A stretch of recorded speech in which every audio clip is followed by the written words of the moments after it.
এই বরকতের মাস আল্লাহ কেন দিয়েছেন? তাকওয়া অর্জন করার জন্য। তাকওয়া মানে আল্লাহর ভয়। আল্লাহর ভয় মানে কি?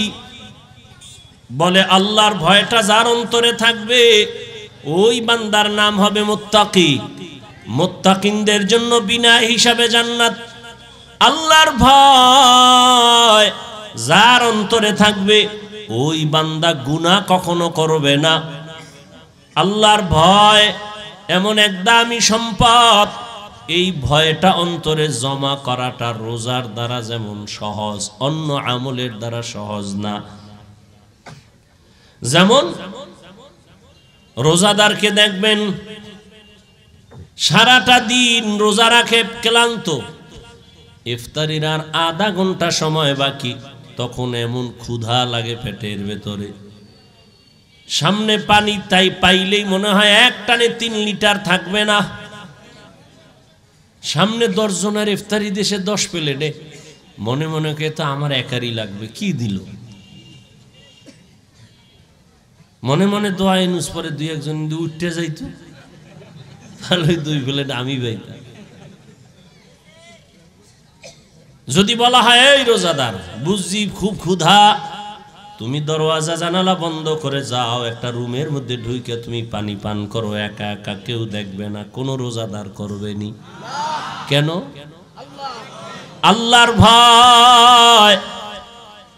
পানির মধ্যে ডুব দিয়ে গোসল করবে, কিন্তু 1 ঢোক পানিও পান করবে না, এটাই আল্লাহর ভয়। সামনে খানাও রেডি, পেটেও ক্ষুধা, খায় না। খানাটা তো আর হারাম না, এই মুহূর্তে খায় না কেন? আল্লাহর ভয়। এই সাধনাটা বাকি 11 মাস রাখো। রোজার মাসে যেমন সাধনা করছো, ক্ষুধাও আছে, খানাও আছে, খাও না কেন? আল্লাহর আইনে জায়েজ নাই। ঠিক 11 মাস এই আইনটা জারি রাখো, ক্ষুধাও আছে, খানাও আছে, পাইলেই খাইও না, আগে হিসাব করো আল্লাহর আইনে খানাটা হালাল না হারাম। 11 মাস এই সবক যদি আদায় করে তাহলে কেউ হারাম খাইতে পারে না। আর হারাম খাইলে এর শাস্তি কিয়ামতে হবে না, হবে দুনিয়াতেই। কিডনির উপরে আঘাত, লিভার নষ্ট। আর এই হারাম খানাটা আবার অনেক বাবা অবুঝ শিশু সন্তানেরও খাওয়ায়, হারাম টাকা কামাই করে। সন্তানের রক্ত পিওর, স্ত্রীর রক্ত পিওর, কোনো ভেজাল নাই। ও স্বামী নামের কুলাঙ্গার, তুমি হারাম টাকা কামাই করে ঘরের স্ত্রীর রক্ত কেন নাপাক করো বলো? ও বাপ নামের কলঙ্ক, তুমি হারাম টাকা কামাই করে তোমার অবুঝ সন্তানের রক্ত পবিত্র কেন নাপাক করো হারাম খাওয়াইয়া? আল্লাহর কাছে নিজের জবাবই দিতে পারবা না, আবার সন্তানটির জবাবও মাথায় নিলা। এমন বাপ হইছো কেন? বউ যদি চালাইতে না পারো বিয়া করছো কেন? রোজা রাখ 12 মাস। সন্তানের হক আদায় করতে না পারলে সন্তান নিছো কেন? এরে নবীর আশিক, আল্লাহর ভয় অন্তরে জমা করো। রমজানের রোজার মাধ্যমে এমন বরকত, একটা রোজার দাম কত? হাদিসে পাকে রহমতের নবী বলেন 1 রোজার দাম কয়েকটা জন্মগত কাক। কি চিনেন তো? একটা কাক জন্মগত, কাকের হায়াত অনেক বেশি। কাকের হায়াত কি? অনেক বেশি। একটা কাক জন্ম থেকে উঠাই ডানা মেলে যখন উড়তে শুরু করে খোলা আকাশে, ও যদি উঠতে উঠতে উঠতে উঠতে সামন দিকে যাইতে যাইতে যাইতে যাইতে বুড়া হইয়া যায়। কাকের হায়াত অনেক বেশি। বলে কত? কিতাবে আসছে 1000 বছর কমপক্ষে। তাহলে একটা কাক যদি জন্ম থেকে 1000 বছর খালি উড়ে, কত দূর যাবে? ক্যালকুলেটরে ধরবে? কম্পিউটারে আসবে? নবীজি বলেন একটা কাক জন্ম থেকে উড়তে উড়তে বুড়া হইতে হইতে কত দূর গেল? একটা রোজাদার 1 রোজার বরকতে জাহান্নামের আগুন থেকে তত দূরে সরে যাবে।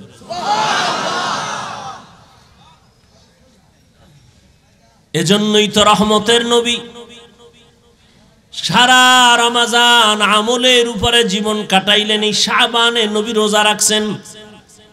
নবী বলেন প্রস্তুতি নাও, রমজানের রোজার মাধ্যমে তুমি নিজেকে পবিত্র বানায় নাও। কয়দিন রোজার হালাতে রে বাবা তুমি কষ্ট মনে করো, অথচ তোমার মতো কত আল্লাহর বান্দারা রড ফ্যাক্টরিতে কাজ করে রোজা ছাড়ে না, সিমেন্ট ফ্যাক্টরিতে কষ্টের কাজ করে রোজা ভাঙে না, রাস্তায় গাড়ি চালায় রিক্সা চালায় কষ্ট করে রোজা ভাঙে না, এমন নাই? তাহলে তুমি ছাড়ো কেন? রমজান তো এমন বরকতের মাস, একটা নফল আমল ফরজের সমান সওয়াব, একটা ফরজ আমল 70টা ফরজের সওয়াব। তাহলে এই মাস আগামী বছর পাবেন, গ্যারান্টি আছে? এত মজার এত দামি মাস, এই বরকতের মাস। রোজাদার একটা রোজার ফজিলত যদি এমন হয় তো 30টা রোজা রাখলে কত ফজিলত। আল্লাহ বলেন রোজাদার তোমার পুরস্কার কেমন? বলে আমি আল্লাহ তোমার হয়ে যাব, আর কোনো পুরস্কার নাই। পুরস্কার কি? আমি আল্লাহ নিজে তোমার হয়ে যাব। কোন রোজাদার? আবার রোজাদারের মধ্যেও কিছু ভেজাল আছে, রোজা রাখে ঠিক কিন্তু তারাবির নামাজ পড়ে না। আবার অনেকে পড়ে ঠিক, প্রতিদিন পড়ে না। আবার অনেকে পড়ে কিছুদিন, তাও পুরা 20 রাকাত পড়ে না। ও 8 রাকাতওয়ালা বাবারা, যদি আপনি মনে করেন 8 রাকাতের উপরে তারাবি পড়বেন না, আগামী রমজান পাওয়ার গ্যারান্টি নাই। এখনই তো বলে ফেললাম একটা নফলের মূল্য ফরজের সমান। আপনি যদি মনে করেন 8 রাকাতের বেশি তারাবি পড়বেন না, তাহলে আপনি বাকি 12 রাকাতও পড়েন, অন্তত তারাবি না মনে করলেও নফল হিসাবে পড়ে নেন। নফল হিসাবে বাকি 12 রাকাত পড়েন। কেন ছাড়বেন? আল্লাহর জন্য করবেন। এত সুযোগ পাইয়াও যদি ছেড়ে দেন, আল্লাহর কাছে কি নিয়ে দাঁড়াবেন? রমজান এমন বরকতের মাস, রহমতের নবী একদিনে 1 খতম, 3 দিনে 1 খতম কোরআন পড়েছেন। এই রমজানুল মোবারক দুনিয়ার লাইনেও মানুষ লাভবান হয়, আখিরাতের লাইনেও লাভবান হয়। এই রমজানের মধ্যে কয়েকটা আমল বেশি বেশি করবেন। এক তো তারাবি আছে, রোজা আছে, আর একটা আমল হলো কোরআনের তেলাওয়াত। যারা পারেন না বইলে আল্লাহর কাছে কি কইবেন? আমগোদারে না জবাব দিলেন পারি না। পৃথিবীতে যত ভাষা আছে আরবি ভাষার মতো সহজ কোনো ভাষা নাই। কোরআন শিখতে 20 ঘন্টা টাইম লাগে। কয় ঘন্টা? তাহলে আপনি প্রথম রমজানে যদি সময় দেওয়া শুরু করেন প্রতিদিন 1 ঘন্টা, তারাবির পরে অথবা সাহারি খাইয়া ফজর পরে 20 রোজায় আপনি কোরআন ধরে ফেলবেন। এত সুন্দর কোরআন, এই বয়ান শুনতেছেন কোরআনের এত ভালো যদি লাগে, সে কোরআনটা পড়েন না কেন? ছেলেকে পড়ান না কেন? মেয়েকে কোরআন শিখান না কেন? মাকে কোরআন পড়ান না কেন? যারা দুনিয়া চায়, এরা দুনিয়ার 2 জিনিসের একটাও পায় না, সম্মানও নাই, শান্তিও নাই। 10 তলা বিল্ডিং করে লাভ কি যদি বিল্ডিং থুয়ে জঙ্গলে ঘুমাতে হয়? ব্যাংকে কোটি কোটি টাকা রেখে লাভ কি যদি টাকা বংশের কেউ খেতে না পারে? এর সে খেরের ঘরে একটা রুম নিয়ে আলু ভর্তা দিয়ে খাইয়া ঘুমানো অনেক শান্তি। সম্মান নাই, শান্তিও। এক তো বাইরের জ্বালা, ভিতরের জ্বালা, মামলা হামলার ভয়, আবার ওদিক দিয়া বিবি নিয়ে শান্তি নাই, সন্তান নিয়ে শান্তি নাই। আর যারা নবীর আদর্শ নিয়ে আছে এদের সম্মানও আছে, শান্তিও। যদিও টাকা নাই, পয়সা নাই, বাড়ি নাই, গাড়ি নাই, তবে কোনো ঝামেলা নাই, পেরেশানি নাই। 5 বেলার নামাজ পড়ে দৈনন্দিন যা কামাই করে তা নিয়া পরিবার সন্তান নিয়া মোটামুটি তার জীবন চলে। মামলারও ভয় নাই, হামলারও কোনো ভয় নাই। এ সম্মান কে দান করেন? আল্লাহ। আল্লাহ তাআলা বলেন, ও মুমিন, আমি তোমাদের বন্ধু বলে স্বীকার করে নিলাম। তোমরা আমাকে বন্ধু যদি বানাও তাহলে কথা চলবে। আমি আপনাদের মোহাব্বতের নজরে বন্ধু বলে ডাকলাম, আপনারাও যদি বন্ধু বলিয়া স্বীকার করেন তো কথা বলতে মজা হবে। এই মিয়া এক হাতে তালি বাজেনি? আপনি একজনের কইলেন আমি তোমাকে ভালোবাসি, হে কয় আমি তোমারে বাসি না, তাহলে আর বাঁশি বাজবে? দুই হাত ছাড়া তালি যেমন বাজে না, বাতাস ছাড়া পানি যেমন নড়ে না, ঠিক প্রত্যেকটা কাজের মধ্যে দুই দিকের নেগেটিভ পজিটিভ যদি এক জায়গায় না সংযোগ লাগানো হয় তো বাতি জ্বলবে না। আল্লাহ বলেন, তোমাদের আমি বন্ধু বলে স্বীকার করে নিলাম, তোমরাও যদি আমাকে বন্ধু বলে স্বীকার করো, এবার তোমাদের সাথে আমার কথা শুরু। বন্ধুরে অনেক কিছু বলা যায় যেটা স্বাভাবিক অন্যকে বলা যায় না। বন্ধু সুলভ আচরণ। আল্লাহ এবার বলেন, ও মুমিন বন্ধুরা, তোমাদের উপর একটা কাজ দেওয়া হয়েছে, করবানি দিয়েছি বাই ফোর্স অর্ডার, না অর্ডার না, মোহাব্বতের আওয়াজ। তোমাকে একটা জিনিস দেওয়া হয়েছে, তুমি রাখবানি। মোহাব্বতের সাথে বলা। মুমিন কয় হ্যাঁ রাখবো, হ্যাঁ রাখবো। বলে কেমন কাজ? মারাত্মক কঠিন। কারে কেমন কঠিন? যেই কাজটা তোর বাপ দাদা 14 পুরুষ যারা তারাও করেছে। কো আমার বাপ দাদাই যদি করে তা তেমন কঠিন না, হেরা পারলে আমিও কি। এবার আল্লাহ কয়, যেই কাজটা তোমারে দিলাম, রমজান মাস যখন আসবে তখন তুমি রোজা রাখবা। আবার এটা তোমার উপর চাপ না, এর পুরস্কার কিন্তু কঠিন। নামাজের পুরস্কার, রোজার পুরস্কার ভিন্ন।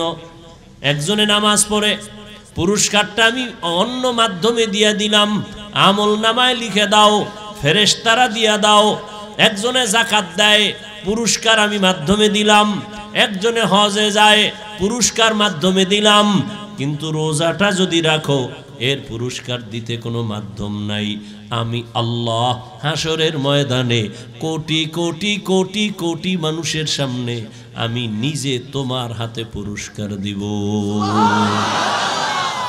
আতিনা ফি দারে দুনিয়া না হাসান, আতিনা ফি দারে উকবা না হাসান, ইয়া গিয়াসাল মুস্তাগীসিন ইহদিনা লাফতিখারা বিল উলুমে ওয়াল গিনা। এই ছোট ছোট বাচ্চাগুলো কি বুঝে? হ্যাঁ,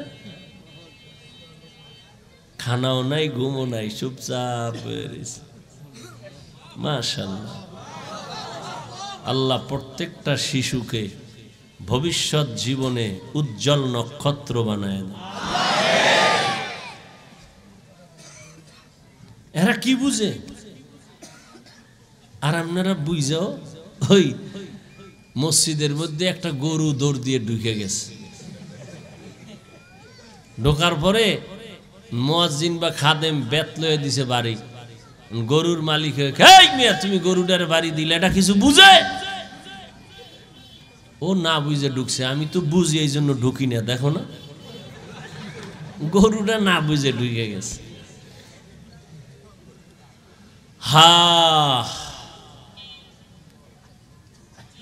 প্রত্যেকটা মা বাবা যদি সব সময়, প্রত্যেকটা মানুষ যদি রসুলকে ইস্তেহজারে নিয়ে আসে ভাবনার মধ্যে, যে শিশুর সাথে রসুলের আচরণ কেমন ছিল,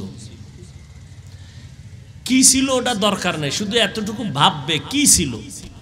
আস্তে করে বান্দা দুর্বল হয়ে যাবে, অন্তত শিশুর সাথে জুলুম হবে না। প্রত্যেকটা বাবায় যদি ভাবে রহমতের নবী সন্তানের সাথে কেমন আচরণ করেছিলেন, কি আচরণ করছেন, এটা জানার দরকার নাই, খালি ভাবতে থাকবে কি আচরণ করেছিলেন, অন্তরে আসবে রহমতের নবী তো খারাপ আচরণ করেন নাই, তাহলে তার দ্বারা কিছু হোক না হোক কিন্তু জুলুম হবে না। একটা স্বামী যদি চিন্তা করে রহমতের নবী আমার তাদের স্ত্রীদের সাথে কেমন আচরণ করেছিলেন, এতটুকু যদি ভাবে, কোনো স্বামী স্ত্রীর উপরে জুলুম করবে না। প্রত্যেকটা শিক্ষক, আমার রসুল শিক্ষক, আনা বুইস্তু মুআল্লিমা, রসুল শিক্ষক, আমার মায়ার নবী শিক্ষক। সাহাবাদের ছাত্র বানাইয়া রহমতের নবী কেমন আচরণ করেছেন, প্রত্যেকটা শিক্ষক যদি এই ভাবনাটা ভাবে, কখনো ছাত্রের সাথে কখনো জুলুম হবে না। প্রত্যেকটা কাজের মালিক যদি কর্মচারীর ব্যাপারে ভাবে, রহমতের নবী তার কর্মচারী তার খাদেমদের সাথে কেমন আচরণ করেছেন। 10 বছর রহমতের নবীর খাদেম আনাস রাদিয়াল্লাহু তাআলা আনাস রাদিয়াল্লাহু আনহু বলেন, আমি যে নবীর খেদমত করেছি 10 বছর, আমার নবী কোনদিন আমাকে 1 সেকেন্ডের জন্য বলে নাই এটা এমন কেন। আমিও নবীর খেদমত ওইভাবেই করেছি যে নবী আমাকে বলতে হবে না, বেয়াদবিমূলক কোনো আচরণ করি নাই। রহমতের নবী এমন এক আদর্শের নবী, 1500 বছর পরে নবীরে দেখি নাই, আবু বকর দেখি নাই, ওমর দেখি নাই, ওসমান দেখি নাই, আলী দেখি নাই। বড় বড় বড় বড়দের হারাইয়া আজ আমরা 1500 বছর পর চিড়িয়াখানার সামনে এত হাজার মানুষ এই গভীর রজনীতে বসে আছে, কেউ দাঁড়ায় আছে, কোনো আওয়াজ নাই, দ্বীনের কথা শুনতেছে। এতগুলো মানুষ দীর্ঘ টাইম বসাইয়া রাখা, এটা কোনো টাকা দ্বারা সম্ভব হবে না, সম্ভব হবে না। যদি কয় 5000 করে টাকা দিব, তাহলে কিছু মানুষ আসবে, তবে জান্নাতি মানুষ আসবে না। আশেপাশের কিছু গাঞ্জাখোরের আসবে, 5000 টাকা মানে 5 দিনের গাঞ্জা খাওয়া যাবে। কিন্তু এই জান্নাতি মানুষ কেউ আসবে না। এই মানুষগুলোকে নিয়ন্ত্রণের জন্য কোনো পুলিশ নাই, কোনো প্রশাসনের কেউ নাই, বসার জন্য কোনো ভিআইপি ব্যবস্থা নাই, সব নরমাল বিছানায় মাটিতে বসা। এটা কেমনে সম্ভব? রহমতের নবীর আদর্শ মানার কারণেই সম্ভব। নবীজির আদর্শ কত সুন্দর। ঘরে ঢুকো, সালাম দাও, জোরে সালাম দাও, ডান পা দিয়া ঢুকো। নবীর আদর্শ, ঘরে ঢুকতে গিয়া তুমি জোরে একটা সালাম দাও, সালামের আওয়াজটা যেন পুরা বাড়িতে আওয়াজ হয়। যারা মানুষ তারাও জবাব দিবে, জিন থাকলে তারাও জবাব দিবে, ফেরেশতারা আছে জবাব দিবে, দূষিত কিছু থাকলে পালায়ে যাবে সালামের বরকতে। ঘরে ঢুকলে কি আবার বাথরুমে ঢুকলেও রসুলের সুন্নাত। এরপরে একবার আলহামদু সূরা, 3 বার কুল হু আল্লাহ সূরা পড়বে। আল্লাহ রসুল বলেন পুরা বাড়ির মধ্যে রিজিকের বরকত নাজিল হতে থাকবে। তো রমজানের মাস বড় বরকতের মাস, এটা 3 ভাগে ভাগ করা। রহমতের 10 দিন, মাগফিরাতের 10 দিন, নাজাতের 10 দিন। এই বরকতের মাস আল্লাহ কেন দিয়েছেন? তাকওয়া অর্জন করার জন্য। তাকওয়া মানে আল্লাহর ভয়। আল্লাহর ভয় মানে কি? বলে আল্লাহর ভয়টা যার অন্তরে থাকবে ওই বান্দার নাম হবে মুত্তাকি। মুত্তাকিনদের জন্য বিনা হিসাবে জান্নাত। আল্লাহর ভয় যার অন্তরে থাকবে ওই বান্দা গুনাহ কখনো করবে না।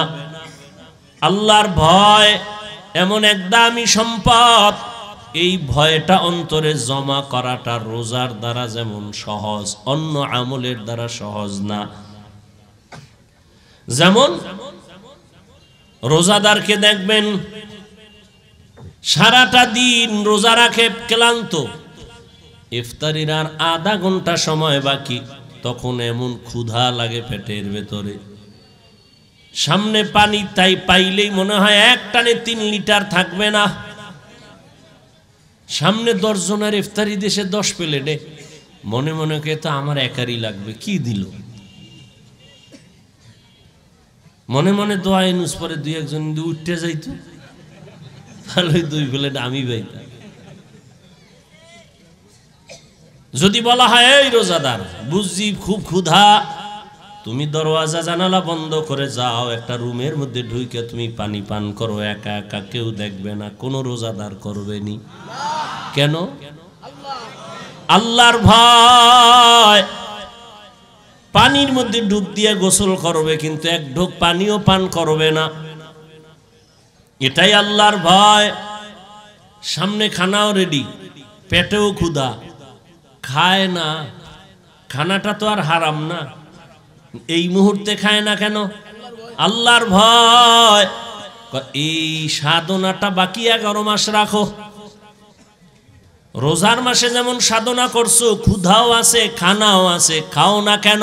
আল্লাহর আইনে জায়েজ নাই, ঠিক 11 মাস এই আইনটা জারি রাখো। ক্ষুধাও আছে, খানাও আছে, পাইলেই খাইও না, আগে হিসাব করো আল্লাহর আইনে খানাটা হালাল না হারাম। 11 মাস এই সবক যদি আদায় করে, তাহলে কেউ হারাম খাইতে পারে না। আর হারাম খাইলে এর শাস্তি কিয়ামতে হবে না, হবে দুনিয়াতেই।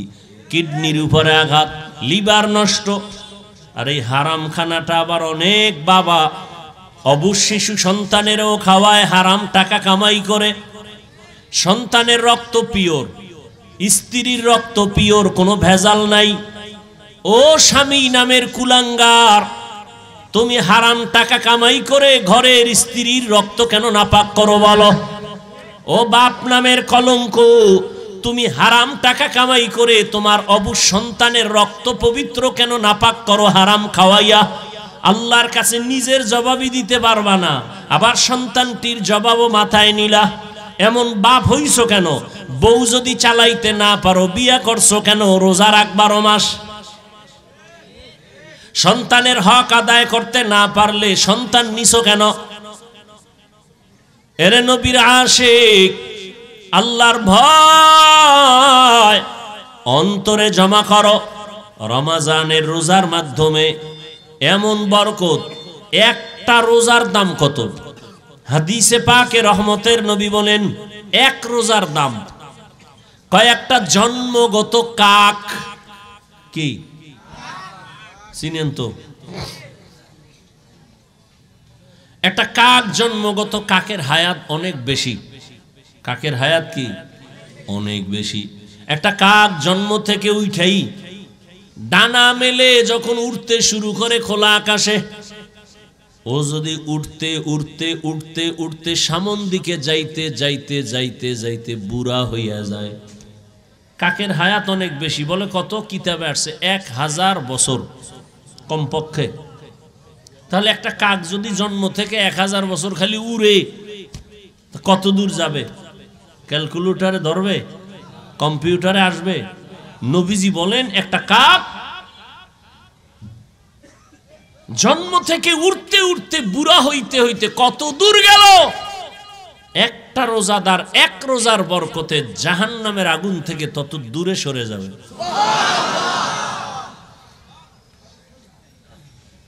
এজন্যই তো রহমতের নবী সারা রমজান আমলের উপরে জীবন কাটাইলেন। এই শাবানে নবী রোজা রাখছেন।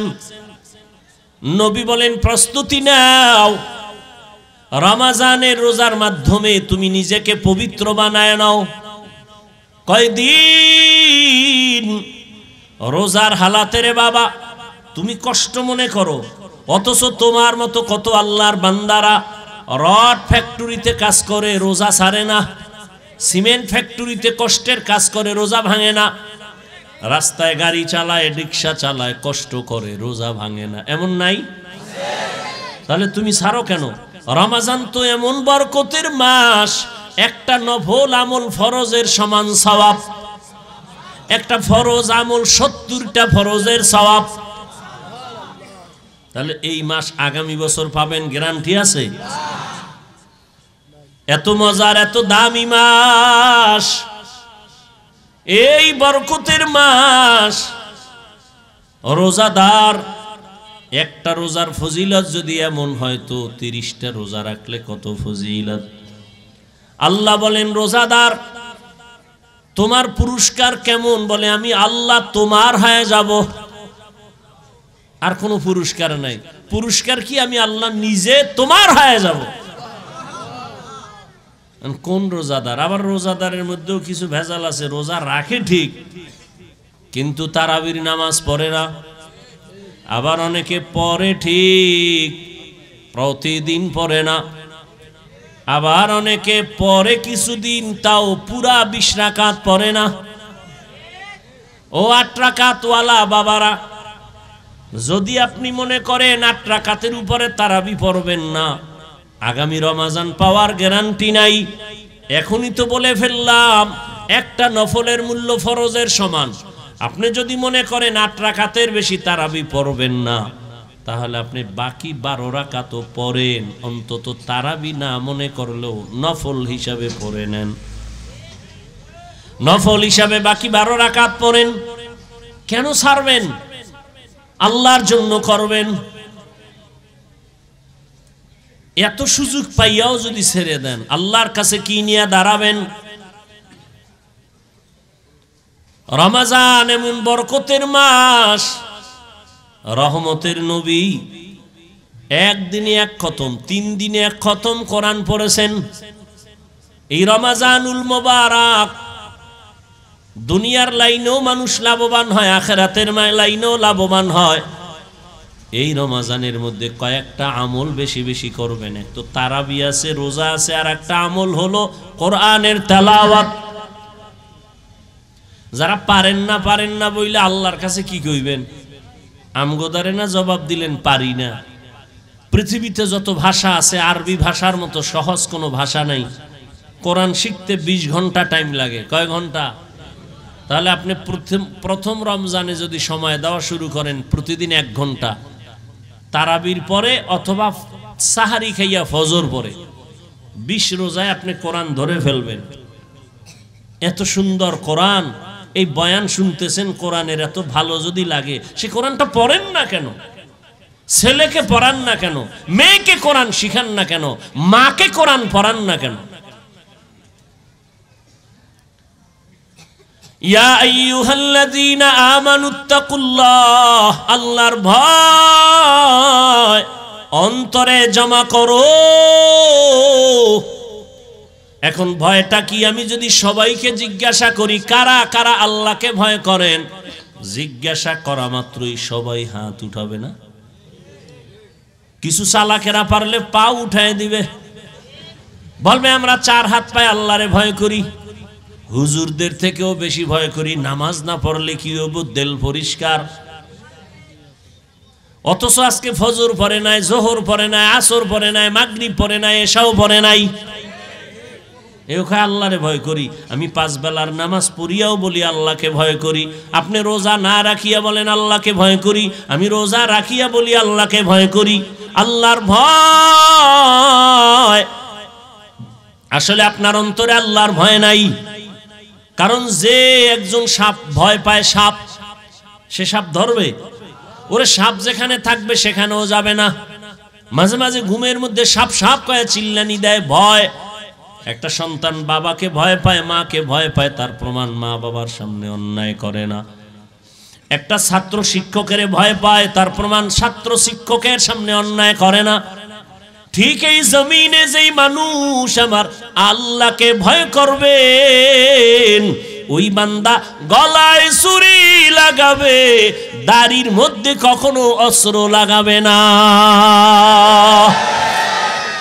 हर के दारत खौफे हक दर दिल मदाम जन्नतुल मावा देहद ओ रामक। एक दलेर दाढ़ी छोड़ो আর এক দলের নাই, ছোটওয়ালারা মনে করে মোটামুটি জান্নাতের মাঝখানে আছি, যারা পুরা ক্লিন একদিকে চাইয়া চাইয়া ভাবতে আছে এ তো শেষ। হ্যাঁ, ভালো করে মাসআলা শুনেন, যারা দাড়ি ছোট রাখে ক্লিন রাখে দোনো দলের গুনাহ সমান, দোনো দলের গুনাহ। গুনাহ টুনা তো পরকালের ভিডিওটি মরার পর নগদ একটা শাস্তি হলো যৌবন থাকবে না, এটা নগদ শাস্তি। কি থাকবে না? এই জন্য হারবাল কোম্পানির আমদানি বাইরে গেছে না, ওপেন চ্যালেঞ্জ দেয়, এই পরিমাণ বেলাজা বেহায়া জগতে আর আছে? ১৫০০ বছর আগে রসুল বলে গেছেন, লা ইমানা লিমান লা হায়া আলা, যাদের লজ্জা নাই ওদের ইমান নাই। আর মোবাইল তো আরো লজ্জা নষ্ট করে ফেললো।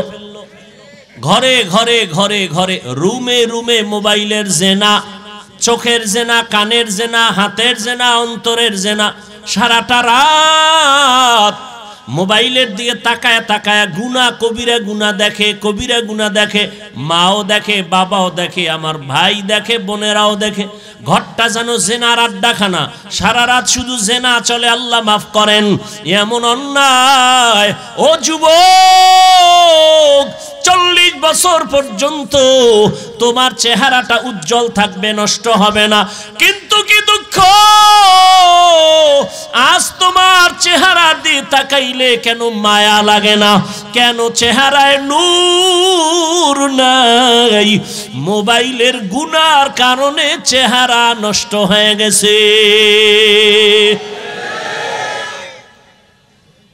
আর কুলাঙ্গার কিছু বাপ আছে, সাহারি খাওয়ার সময় মা ডাকে, বাবা ওঠ, 2-1টা রোজা রাখ।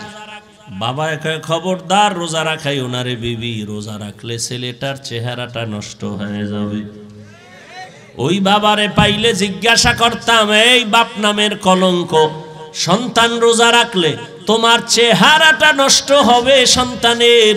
মোবাইলে আকাম কইরা কইরা যে চেহারাটা নষ্ট করলো, বলো কোন বিউটি পার্লার তোমার চেহারাটা ভালো করবে? আল্লাহর কসম, মৃত্যু পর্যন্ত দুনিয়ায় কোনো মেডিসিন নাই যে সন্তানের চেহারাটা ভালো করবে।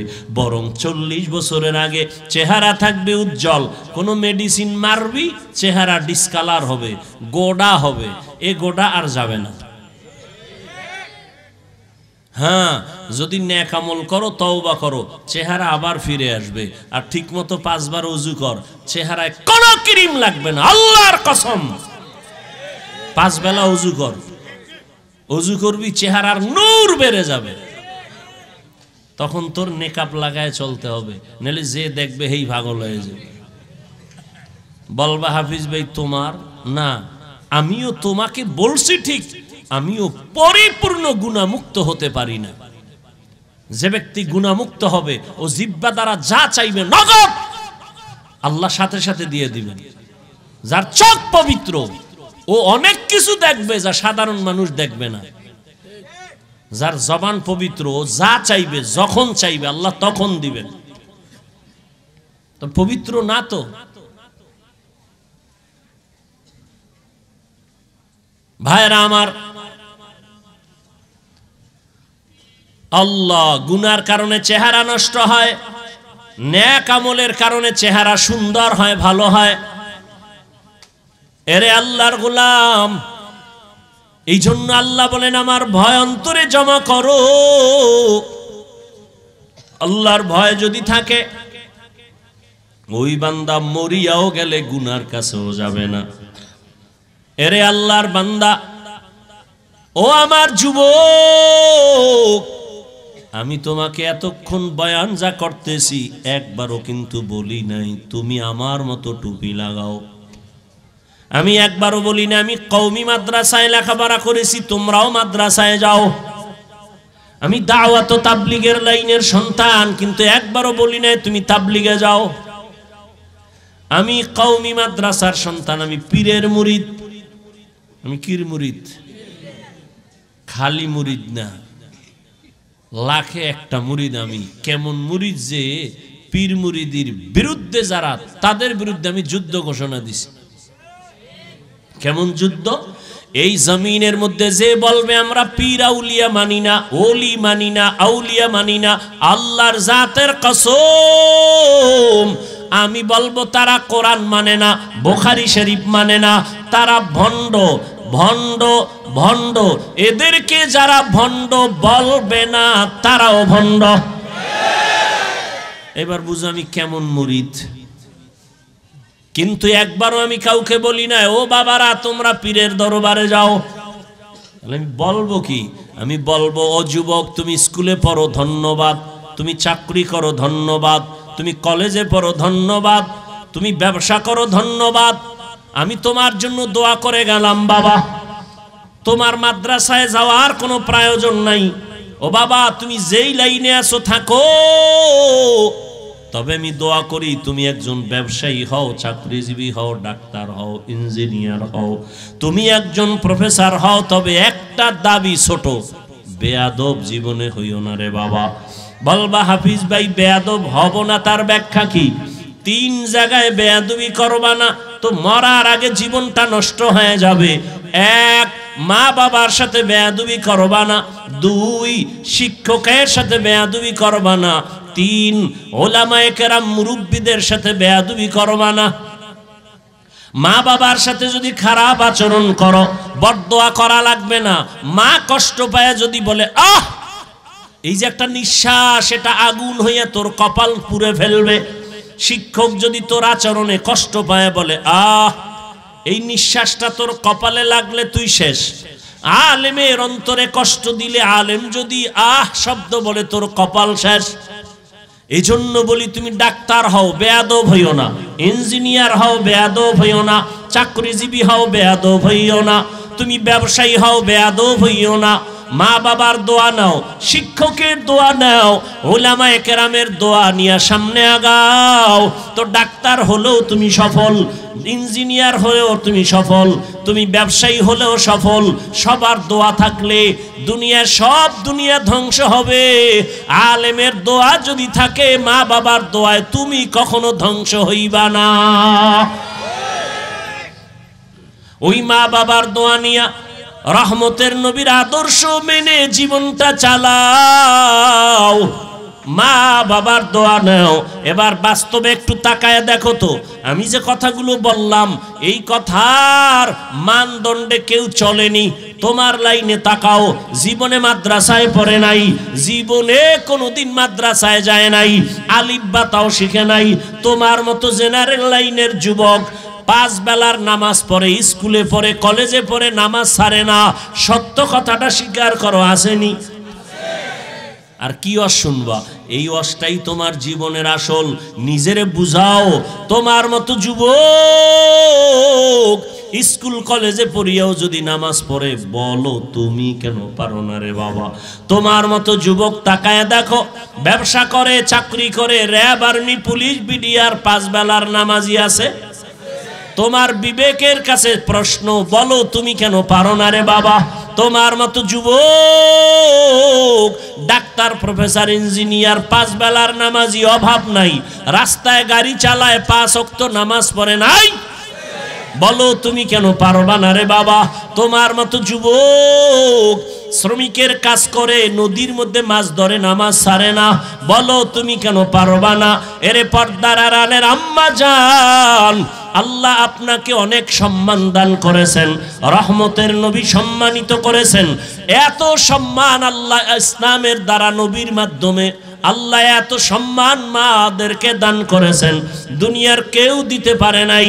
বরং দুনিয়াতে যারা দিব দিব বলে চাপাবাজি করে, ওরা সব নারীর বড় দুশ্মন। হিন্দু ধর্মে নারীর সম্মান বাড়াতে পারে নাই, খ্রিস্টান ধর্মে নারীর সম্মান বাড়াতে পারে নাই, ইহুদি ধর্মে নারীর সম্মান বাড়াতে পারে নাই। বরং সম্মানের নামে তারা নারীদেরকে করছে অপমান। একমাত্র ইসলাম নারীর সম্মান দিয়েছে, কিন্তু অনেকে বুঝে না। আর পুরুষের তুলনায় নারীদের জ্ঞান তো সৃষ্টিগতভাবে অর্ধেক, জন্মগতভাবে সৃষ্টিগতভাবেই নারীর জ্ঞান পুরুষের তুলনায়। এরপর যদি নারী আবার বেগানার নজরের বরকত লাগায়, তাই তো আরো কমে। এরপরে যদি খায় হারাম তো আরো কমে। এই মেধা দিয়া যদি চিন্তা করে, আল্লাহ নারীর উপরে ইনসাফ করে নাই। কয় কেমনে? কয় বাবার সম্পদ ছেলে পাবে ডবল, মেয়ে পাবে সিঙ্গেল। আল্লাহ মেয়েদের কম দিলেন কেন? মেয়েদেরকে কম দিয়েও যে ছেলেদের বেশি দিয়েছেন, এই বুঝার মতো আম্মা জানের মেমোরির জিবি নাই। এই মিয়া 1 জিবি আর 4 জিবি সমান। আপনার জিবি 1, আপনি 4 জিবি লয়ে যদি ধাক্কা ধাক্কি করেন তা আপনারটা তো হ্যাং হয়ে যাবে। আরে আম্মা জান, আপনাকে অর্ধেক দিয়াও ছেলের থেকে বেশি দিছে, এটা বুঝার মতো মেধা বুঝি আল্লাহ আপনাকে দেন নাই রে মা। ছেলে পাবে বাবার থেকে 2টা, আর মেয়ে সব জায়গায় পাবে কি? বাবার থেকে পাবে, স্বামীর থেকে পাবে, ছেলে মেয়ের থেকে পাবে। এরপরে যদি কয় বাপ নাই, ছেলে নাই, মেয়ে নাই, কিচ্ছু নাই, আমি একা।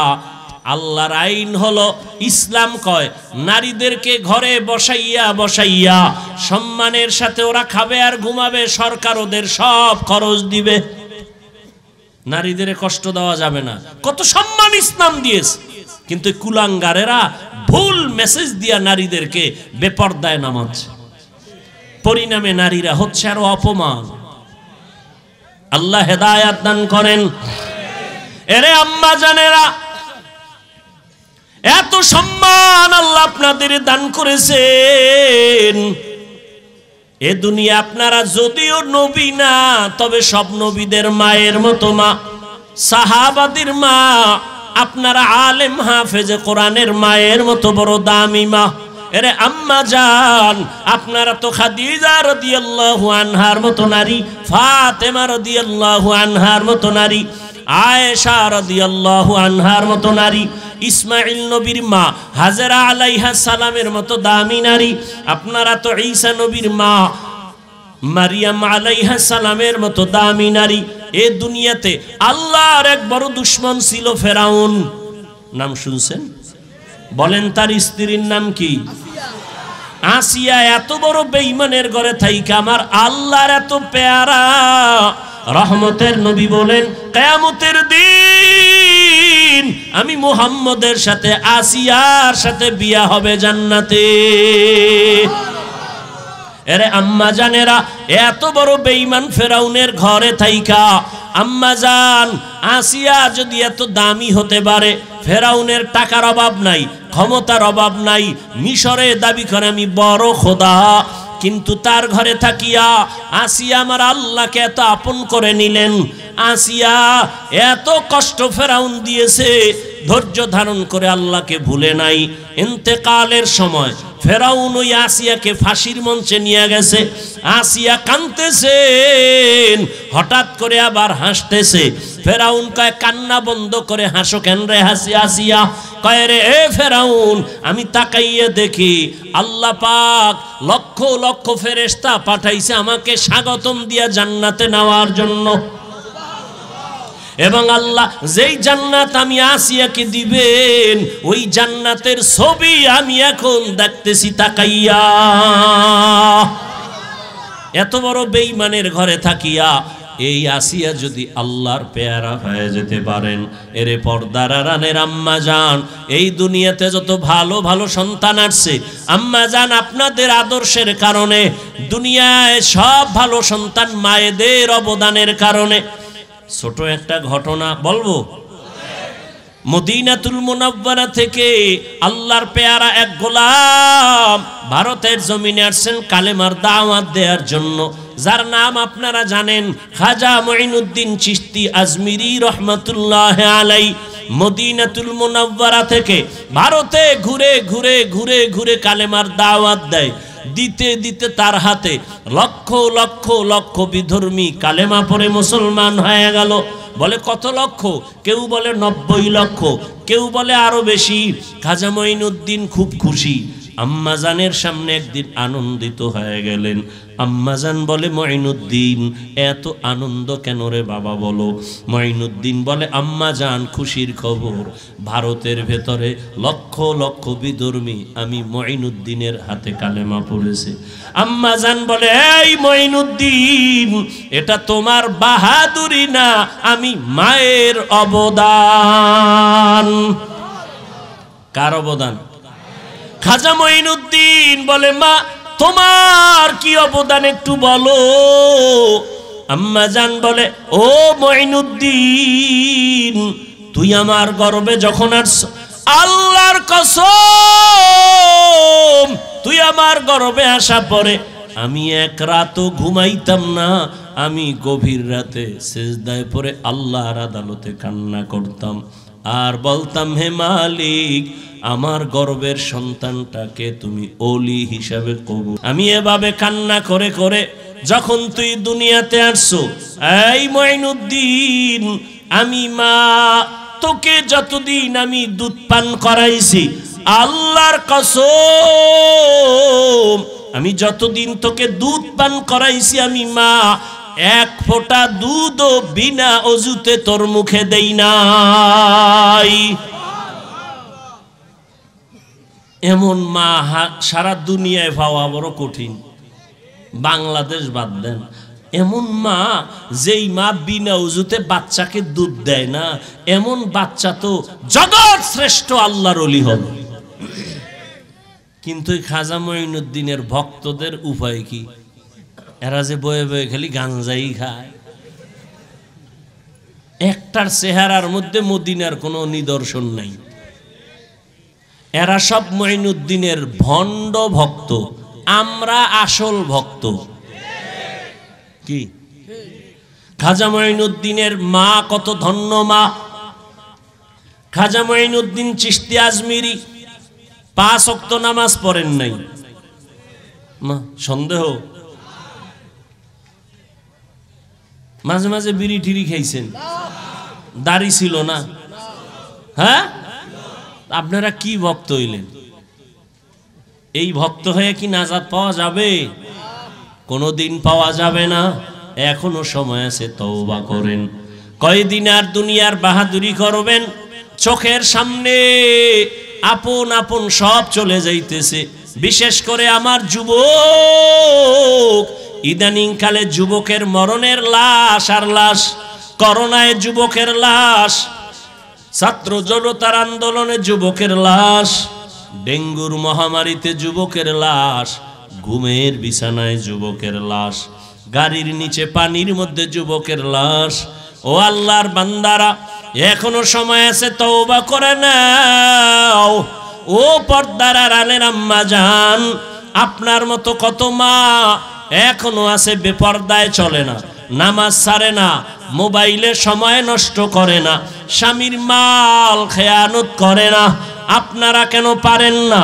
একটা সন্তানকে আদর্শ সন্তান বানাবেন, একটা সন্তানকে আদর্শ ডাক্তার বানাবেন, আদর্শবান চাকরিজীবী বানাবেন, আদর্শবান একজন ব্যবসায়ী বানাবেন। সন্তান ডাক্তার হইয়াও আপনার জন্য দোয়া করতে ভুলবে না। এরে আম্মা জান, ও বোনেরা, আপনার মতো কত মা বোন এখনো পর্দা করে নামাজ পড়ে, আল্লাহর ভয় অন্তরে জমা করিয়া রমাজান সামনে তওবা করে ফেলেন। আর বেপর্দায় চলবেন না, আর নামাজ ছাড়বেন না। মা বাবার দোয়া নিয়া স্বামীর মাল হেফাজত করবেন। স্বামীর মাল এটা আপনারই মাল, স্বামীর মনে করে খেয়ানত করবেন না। মোবাইলে সময় নষ্ট করবেন না। ও বৃদ্ধ বাবাজিরা, আপনার মতো কত বুড়ারা মসজিদে গিয়া নামাজ আদায় করে, বলেন আপনি কেন পারেন না? ও আমার কলিজার যুবক, এখনো সময় আছে, তওবা করো, অন্তরকে বুঝাও। মনে জীবনে কত মন গড়া ভাবে চলছো, মনের চাহিদা মিটাইয়া গুনাহ করেছো। মনে চাইছে নামাজ পড়বা না, পড়ো নাই। মনে চেয়েছে পার্কে যাবা, দৌড়ায় গেছো। মনে চাইছে দাড়ি কাটবা, কেটে ফেলেছো। এখন আল্লাহর ভয় নিয়ে তওবা করো। মনে মনে আল্লাহকে বলো, হে আল্লাহ, জীবনে তো গুনাহ কম করি নাই, আজকে থেকে তওবা করে নিলাম। আর নামাজ ছাড়বো না, বেপরদায় চলবো না, মা বাবার সাথে বেয়াদবি করবো না, শিক্ষকের দোয়া নিয়া, উলামায়ে কেরামের পরামর্শ নিয়া নবীজির আদর্শ মেনে চলবো। আল্লাহর কাছে যদি খাঁটি মনে তওবা করতে পারো, আল্লাহ তোমার জীবনের গুনাহ মুহূর্তে মাফ করে দিবে। মনেরে শুধু বুঝাইও রে মন, তোমার মতো যুবক যদি জেনারেল লাইনে থাকিয়া চাকরি করে, ব্যবসা করে, লেখাপড়া করে, নামাজ পড়ে, তুমি কেন পারবা না? আল্লাহর কাছে তওবা করে নেও। ও বাবা, তোমরা কি মনে মনে ভাবছো আমরা সব পাগল হয়ে গেছি? না না, এরে দুনিয়ায় সবাই পাগল হইয়া সব দুনিয়াতে মরার আগেই ধ্বংস হয়ে যায়। আর আমরা নবীর আদর্শে নামাজ পড়ি, পর্দা করি, কেউ আমরা পাগল হই নাই। আল্লাহর কোরআন সত্য, নবীর কথা সত্য। গুনাহ নিয়ে কবরে গেলে জাহান্নামের আগুনে জ্বলতে হবে, তাও সত্য। এখনো সময় আছে, তওবা করে নেও। অন্তর যদি তৈরি হয়ে থাকে, মার গুনাহ করবা না, নামাজ ছাড়বা না, বেপরদায় চলবা না, দাড়ি কাটবা না, মা বাবার দোয়া নিয়া, শিক্ষকের দোয়া নিয়া, ওলামায়ে কেরামের পরামর্শ নিয়া, নবীর আদর্শ নিয়া চলবা।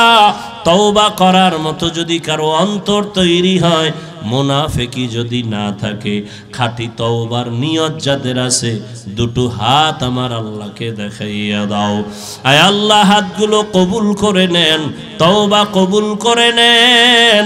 তওবার উপরে মজবুত হইয়া আমাদের সবাইকে গুনাহ মুক্ত হয়ে চলার তৌফিক দান করেন, আমিন। আলহামদুলিল্লাহি রাব্বিল আলামিন, ওয়াসসালাতু ওয়াসসালামু আলা সাইয়্যিদিল আমবিয়াই ওয়াল মুরসালিন ওয়া আলা আলিহি ওয়া আসহাবিহি আজমাইন। ইয়া আরহামার রাহিমিন, ইয়া আরহামার রাহিমিন, ইয়া আরহামার রাহিমিন। রব্বিরহামহুমা কামা রব্বায়ানি সগীরা। আল্লাহুম্মা ইন্নাকা আফুউন কারীম তুহিব্বুল আফওয়া ফা'ফু আন্না। আল্লাহুম্মা ইন্না নাসআলুকা রিযাকা ওয়াল জান্নাহ ওয়া নাউযু বিকা মিন সাখাতিকা ওয়ান নার। রব্বিরহামহুমা কামা রব্বায়ানি সগীরা। ও দয়ার মালিক, আমরা গুনার বোঝা নিয়ে হাজির। আয় আল্লাহ, গভীর রাত, মেহেরবানি করে আমাদের জীবনের সব গুনাহগুলো মাফ করে দেন আল্লাহ। আয় আল্লাহ, মাহফিল কবুল করে নেন, আয়োজনকারী সহযোগিতাকারীদের কবুল করে নেন। আয় আল্লাহ, এলাকায় শান্তি দান করেন, মা বোনদের আবেদা পর্দাওয়ালা বানায় দেন, সন্তানগুলো নেককার বানায় দেন। আয় আল্লাহ, ব্যবসা যারা করে, চাকরি করে, কামাই রুজিতে বরকত বাড়ায় দেন।